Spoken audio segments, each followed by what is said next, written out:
Hello, welcome to the Embody Podcast. This is Candice Wu. I'm delighted to be talking with Gina Fitzpatrick today, the independent owner of One Key Yoga in Chicago, Illinois, and the mother of whom she describes as 4 very interesting humans.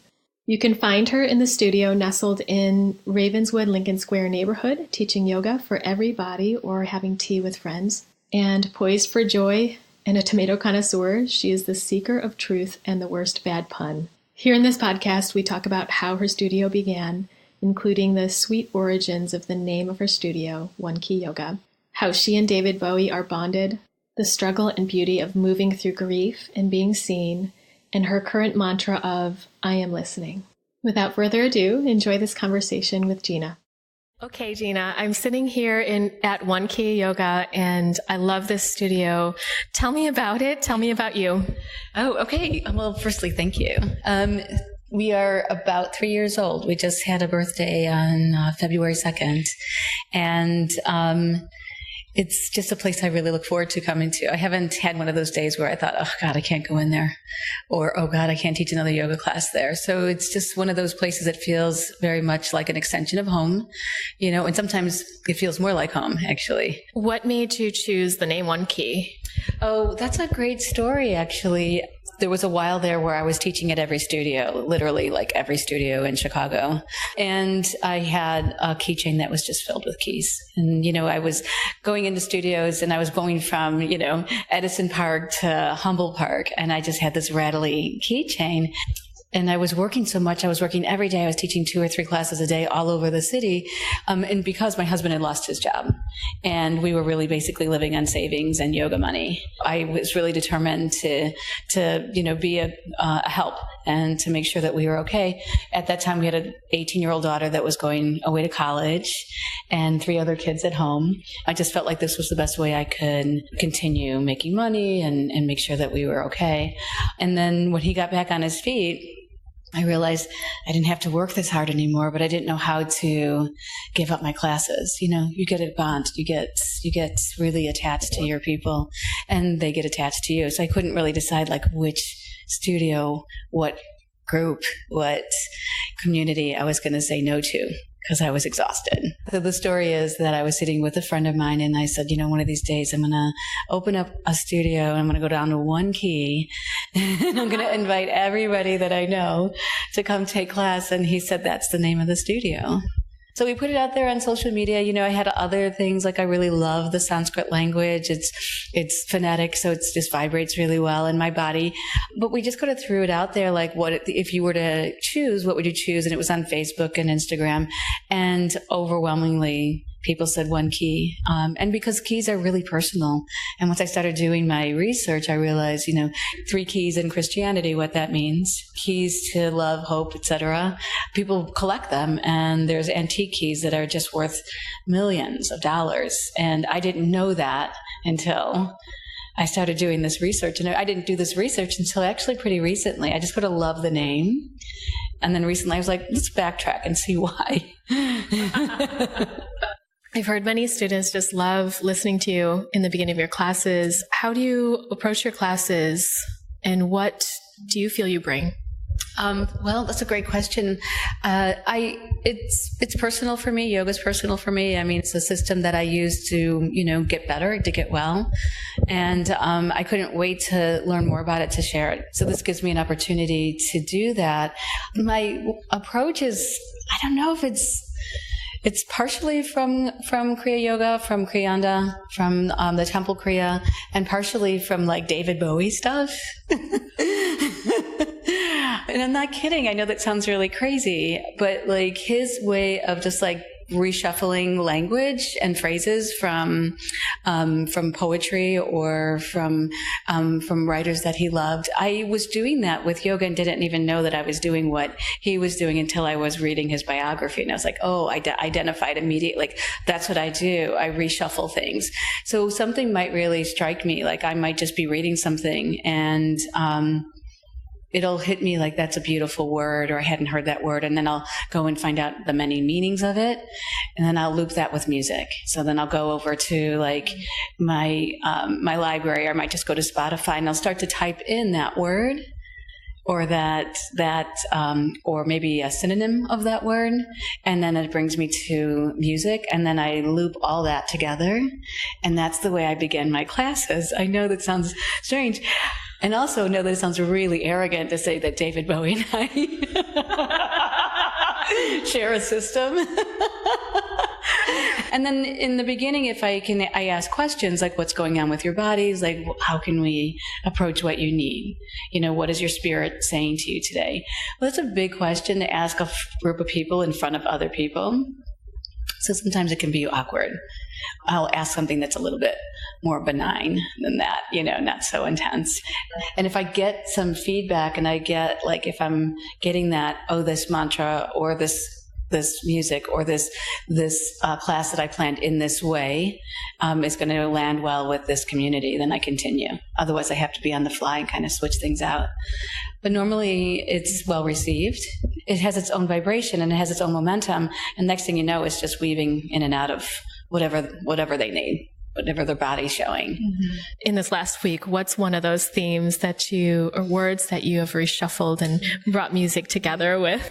This is not necessarily music, but I was listening to a podcast about the hero's journey and the Jung expression, the hero's journey. And I was looking at it specifically because I thought about how I have dear friends at my age, over 50, who are actually making this trek, where we start off in one place and then we move through these different cycles of our lives and then we wind our way back into that same place, but in a different perspective. And so for me, what that was I was ballet trained and I worked with my body, and then I didn't for a while.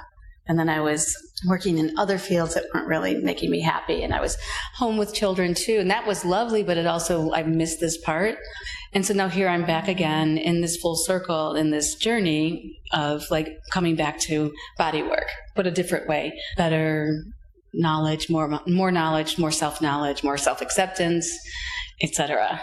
Our journey is going to be from the beginning of the class to the end of the class. And we started with one pose in the beginning, and we ended with the same. And it wasn't Shavasana, so it was a hard opener with blocks. And I wanted the continuity of moving through the body and then journeying back to that same place. Oh, I love that. Yeah. Right. So you took the idea of the hero's journey and gave it a pose. And then just weaved it through and then came back to it exactly the way we started, but of course with more information. The mantra associated for that class was, I am listening. I think it's a thread that people use a lot, and it really speaks to me. And I am listening, because that's what yoga is. It's an opportunity to listen, to quiet, to get information. This is a profound communicator. And so we need time and space to do exactly that. Sometimes it's community, and sometimes it's home. So I recently got into ballet. Oh, and so I was just taking your story about looping back around to body work. Yeah. I started with cheerleading, then yoga, and all of the body work through yoga and then somatic work. But then I went towards ballet, which is just... Yeah, it's very different, isn't it? Well, mostly because neutral is very different in ballet than it is in yoga. It's a whole different trip. Your neutral spine has a completely different look or feel or direction in ballet than it does in yoga. So I don't know what's changed in the world of ballet and dance in the last couple of decades, probably more than that. But I remember being cued all the time to pelvic tuck.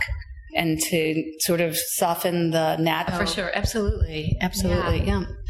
Well, I know that's how I was trained from Temple Kriya, is that the natural curve of the lumbar and the cervical almost mimic each other. And there is no tucking down. That disrupts the hamstrings, and it shifts the pelvis in a way that's uncomfortable, and it disrupts the breathing into the diaphragm. So when I was ballet trained, it was tuck in and under, and that gripped hamstrings and it gripped your quads, and it really made you feel like you were solidly and purposely very grounded, very anchored to the ground, which I felt was a little bit different than what we're teaching in yoga. A lot different, because we want to be buoyant, right? We want our feet, if they're touching the mat, to be our foundation, but everything else to have this buoyancy. When I see some people in class and their fingers are really locked together, and I feel like, okay, that's one way of holding energy, right? And keeping energy and not dispersing it in the extremities. And then I see other people like with really sort of buoyant arms and loose hand, then prana moves freely, right? So what is it that you want today? Are you containing because you just need that container? Or are you feeling like, I just want it to flow all around me? So I guess that we go back to what am I hearing? I am listening.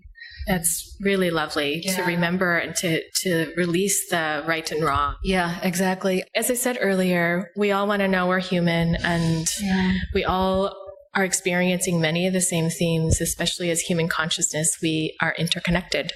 What are you struggling with or tussling with in your life or in your business?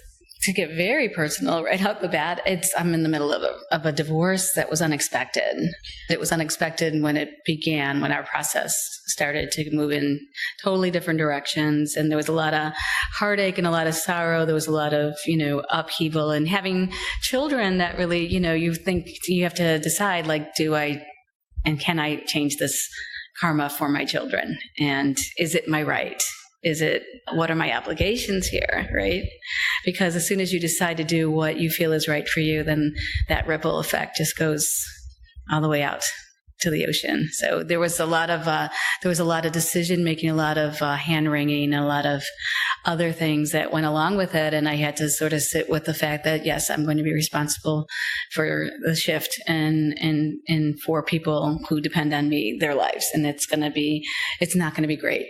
And it's going to suck for a long time for them and for me. It's kind of a bigger story than I think probably most people know, or that I've been talking with. Some very close friends have known the story, but last year my brother died. That was unexpected. And then I had moved out of my home and moved into an apartment, and I moved out alone, and I was running this business. We also had the first year of inner peace yoga therapy training here. That all happened in the same week. 25 of the most spectacular women show up, and they came in, and I was looking around and thinking, how can this be us? We're just really only 2 years old, and all this other stuff is going on, and here we are. This space is filled with some of the most brilliant yoga therapists, teachers in the country, and they're filling our space once a month, and I just couldn't believe it was possibly part of my doing. Excuse me. I mean, all that was going on at the same time. I was unpacking this apartment, helping my mother with her grief, and it was pretty profound. And I have to say, I wasn't really switched on with the group here. I was being really private and really protective. And we had Chana Masta, who's coming in next month, and she came in for an Ayurvedic module, and she was sitting under that beautiful mandala. She didn't know who I was. I never really introduced myself to these teachers as the studio owner. This was their space. This was their place to teach. I stayed out of the teacher seat when they were here. And Chana Masta, we looked at each other. I burst into tears. And I hadn't cried like that. I hadn't cried about the loss of my marriage in front of anybody. I hadn't cried about the loss of my brother, and hadn't really dealt with all these tremendous losses. But she looked at me and she said, I see you. I just burst into tears. And they were tears of grief, tears of thank you, of deep gratitude. And then she hugged me, and a really long hug. And it was a really long, uncomfortable hug for me. It was really long. And I was like, excuse me, you're breaking down my barrier. You're just taking all my walls down. Can I have one? Can I choose which one? And we sat there, and it was a very tantric hug, because we were sitting down, and she had her arms around me like she was really holding me, and she had me, and I'm a middle-aged woman with my shit together, right? And she had me put my left ear to her shoulder. And every few seconds she would whisper in my ear, I see you. I hadn't experienced that kind of intimacy before, where it was just like there was really nothing, no sound, no others, and I wept like a 2-year-old. And I felt great afterwards. I felt so relieved. At the end of her weekend, we were sitting in a circle talking about what we learned and what we wanted to tell each other. And for the first time in this group, I spoke up and was honest and said what you don't know. And I wasn't very likable, believe me. I was very closed off and very like writing notes and standing in the corner and making sure everybody had enough tea. And I told them the story just about, my brother passing away and the loss of this marriage and how untethered I felt. Like I was so vata. I had no earth. Well, all your ground was shaken. Oh, it was all shaken. And yeah, she was the first person that ever really let me know. My friends were wonderful and beautiful and they allowed me to carry on and do whatever I need to, but I hadn't had this kind of experience with anybody before or after. You're speaking to just how much grieving and feeling with somebody in a safe, contained way. Yeah. There's just nothing like it. And it's not like she said many other words to help you in your situation. No. It's that she said, I see you, and held you. Yeah. And what was interesting to me is, and I really felt this very strongly, I almost felt it immediately, was that, grief is, and you've probably heard this before, but I felt it very strong. Grief is just love with nowhere to go. I just had a tremendous amount. I had no place for it. And she gave me a place for it, That hits me very deep. Yeah. Grief is love with nowhere to go. Yeah, that's not mine. I wish it were mine, but I hold it true. When my brother, they brought him into hospice because his kidneys failed almost overnight. He knew he was passing and he was really afraid. So the hospice nurse got him on his feet and they put his feet on the ground. And I didn't know how people knew how to love like that or how to care like that for other people. I mean, I think I'm a loving person, but I think for a nurse to take the person and know that what you can do is ground them, is put their feet on earth, and he stopped being afraid.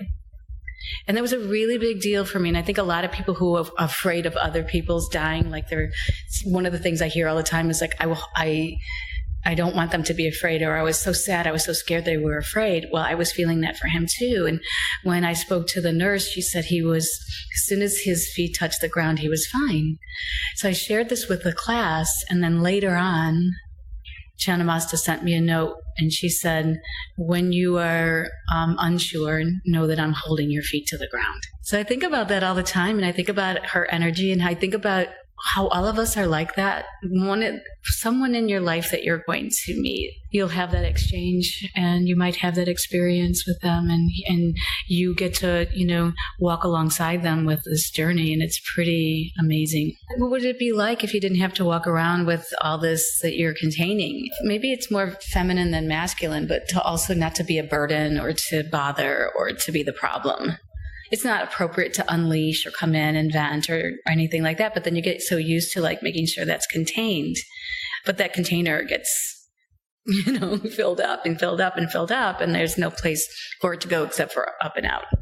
And yeah. And I've been thinking about how the more we play to that, we think maybe we're going to be seen a certain way, or we're going to see ourselves a certain way. Right, exactly. And yet that we contain, and then we're only playing to the fact that we believe this, and it's not even real. It's not even real. Not the truth. No. I mean, what was I fearing? I'm not sure, looking vulnerable or not pulled together and even just facing the feeling of it can be so hard, whether or not people are around. What are some challenges you found as a business owner? It's not an easy way to make a living. We try to make our classes and our workshops as affordable as possible. And that's honestly the truth, because I felt it very difficult at some points in my life to be able to afford to go to yoga. and having to decide, to yoga or something else, and so we really try to make it as affordable as possible. But then I have these really expert teachers that have invested time and money and have educated themselves, and they are avid learners, and they're self-taught and they're certified.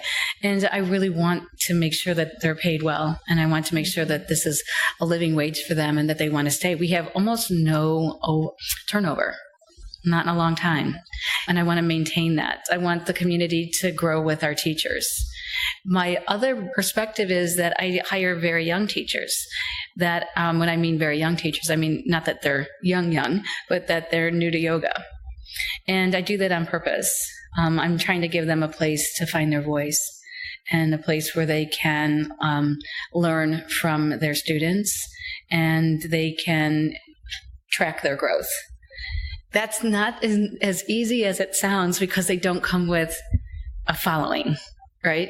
So there's some sacrifice there on the business side, but the personal side is to watch them really blossom and really grow and get really curious about learning more. And they're awesome because they come to each other's classes. And the return for me is it's been spectacular in terms of friendship and community and how they feel about working here and how they feel about teaching in this community. It's really pretty spectacular. There's no rock stars here. They come in and they love what they do. And I want to continue to have that. If you had advice for a new business owner of a yoga studio or a yoga teacher, what would you say? Oh my gosh. I don't know, because this place has just taken on its own vibration. I really thought we were going to do like a lot of vinyasa, and that was going to be, but it's turned into something else. It's more about health issues. We do a lot of women's issues stuff here. We're going to be doing a meditation workshop with journaling. We've had those before. We have the yoga therapy. We have pelvic floors. So we're doing these things that are just kind of like moving in their own direction. They're branching out from each other. Just be open to everything. Choose wisely who comes into your space and wants to use your space. Really get to know the people who come in before they do workshops so that you know what you're offering your community, and go slow. Go really slowly. Intentionally say slow down, because every time I haven't slowed down, something's happened. From losing a wallet because you're running through the parking lot at Trader Joe's, yeah. And every time, and then I find the wallet and I'm like, okay, that's a gift. And that's also the same lesson over and over again, is slow down, slow down. I mean, to be honest, is that, I opened up this space with the intention of having this as a family business. So my husband had an income. So, I could open up the studio and not worry about making any money. If someone was opening up a studio and decided I need it to be a money-making business tomorrow, I would say that is a mistake, because it's not a money-making business tomorrow. Also, if you are really over the top with it, your people are going to feel it. There's nothing anybody wants in a yoga studio that smacks of anxiety or stress, or we got to make this work kind of stuff. What's something you do when you are exhausted, or you feel like maybe you've taken on energies that you that may or may not be yours, right, or just you need nourishment? What's something you do? I watch television. I watched old reruns of Twin Peaks. I don't know that show. You don't know Twin Peaks? Okay. Well, it's a bizarre series that started, I think, in the 80s. And I didn't have television in the 80s. I didn't grow up with television because my parents didn't really have one. And that's maybe a little overstatement, but we just didn't have it. It wasn't like the center of our living space. And growing up in the 70s, you went outside, you ran wild. You didn't stay home and watch television. There was such thing as cell phones and everything like that. So, and then I was in a whole artsy world, so I didn't have television. And then I was raising children, so I didn't have television. So now I'm watching like all this crazy stuff. So if I could, such a treat. Such a treat. I know I want to say something more spiritual. It's not true. I love that. Just like total authenticity there. I would love to say that I have lavender candles, but I don't. I have them here, and I do practice and I meditate on my own, but I'm here so much. And by the time I walk home, I'm ready for a totally different switch, a totally different vibration. That makes complete sense. Yeah. I like this new term I've heard, understanding, and I've sort of adopted that in my world. There's an understanding, and then there's an understanding, and I feel like by the time I'm done here and I'm closing shop at 8:30, I'll often sit and listen to music by myself, and I have this overwhelming sense of understanding and understanding before I even walk in my door, before I even get home, and I can walk from here to home, and that feels great. A lot of healers and wellness practitioners are feeling challenged with boundaries. Yeah. Like they feel, exhausted by other energies or feelings, or that they're empaths and they're taking stuff in. And what do you have to say about that, or what do you experience? I think that's really human, and that's part of it. I do for sure do that. And there were times when I was way younger that I would feel so strongly a hit from somebody just when they were walking down the street. I could feel like true sorrow, and it just felt like a really deep pang. And when I was younger, I would move away from that. Like I would go in the other direction. And then right when I was like in my early start as a yoga teacher, then I would go in that direction. Moving towards the fire. Yeah. To me, it's so human for people to have human experiences of pain and sorrow and grief and loss. And then actually, Antonio, when he came in to teach our modula about grief, it turned my whole perspective around it, where I didn't really have to be afraid of other people's very big feelings, very strong feelings. One, I think that most of us are looking for a big feeling. And two, when we do have these big feelings and we're sharing them, or we're in a community and we have to say them out loud, and the teacher or other people are picking up on them, is that I've learned that you can, the term holding space, right? That's a term that we use in our business, to hold space for people, but to do that in a limited time. Make them aware of the time boundary, and you too, and stick with that. It's great for them and it's great for you. So you can give them what you can give them in a time that is suitable for both of you. I think it's really good. That boundary really resonates and lands well with people who are in these big states, because they can't be unleashed. They can't be untethered. They need some earth as well. That containment, that clear boundary can help so much. And I think it's different than talk therapy, because I think that talk therapy, and forgive me, is when it gets to the complaining stage, as opposed to the purging stage.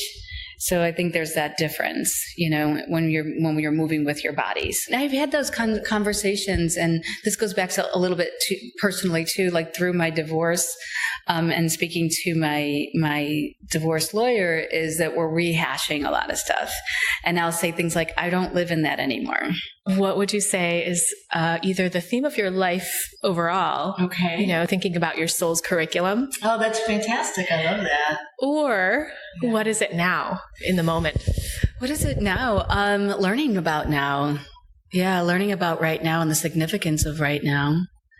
Everything reveals itself in a really interesting way. Every layer, every groove, every experience is daily, and every day it changes. And honestly, every day something really magnificent happens. I know that sounds like an overstatement, but it's true. Whether it's for me, or whether I'm looking at a student, or whether there's, when you're in the middle and you can see transition, it's hard for me to explain what is my, ask me that question again. I think I said, what is your life's theme or your soul's curriculum? My life's theme, my soul's curriculum. I don't know, just to be here, just to listen. I think I like this. I think I'm going to stick with I am listening. I think that's my new thing. Yeah. I think it's going to hang around for a while. I think someone said very wisely, if you're talking, you're not learning.